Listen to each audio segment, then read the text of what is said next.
Hello అందరికీ ఈరోజు నేను ఆమ్లా హనీ చేయబోతున్నా. అంటే దీన్ని మురబ్బా అని కూడా అంటారు.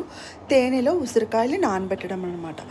ఉసిరితో మనకి చాలా ఆరోగ్య ప్రయోజనాలు ఉన్నాయి కదా, కానీ డైరెక్ట్గా తినమంటే పులుపు వగరు అని చెప్పి తినబుద్ధి కాదు, పెద్దవాళ్ళకే తినబుద్ధి కాదు.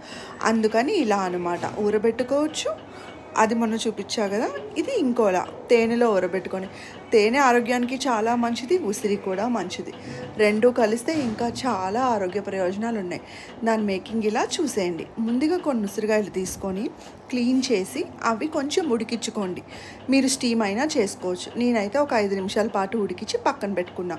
తర్వాత ఒక కప్పు బెల్లం తీసుకొని 1/2 కప్ వాటర్ వేసి, బెల్లం కొంచెం మరుగుతున్నప్పుడు పాకం ఈ ఉసిరి అందులో వేసి స్లో ఫ్లేమ్లో 20 నుంచి 25 నిమిషాల పాటు పాకం థిక్ అయిపోయి ఇంకిపోవాలన్నమాట ఉసిరిలోకి. అలాగా మనం చేసుకున్న తర్వాత కొంచెం గోరువెచ్చగా ఉన్నప్పుడు అది ఒక గ్లాస్ బాటిల్లోకి తీసుకొని ఉసిరి మొత్తం అందులోని ఉసిరి మునిగేంత వరకు తేనేసి ఒక రోజంతా పక్కన ఉంచేసేయండి.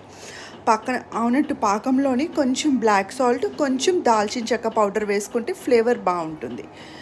దాని ఉసిరి మునిగినంత వరకు తేనె వేసి ఒకరోజు పక్కన పెట్టేసి నెక్స్ట్ డే తినండి. చాలా బాగుంటుంది. పులుపు వగరు ఏమనకంటే పిల్లలైనా ఈజీగా తినేస్తారు. ఇలా ట్రై చేయండి.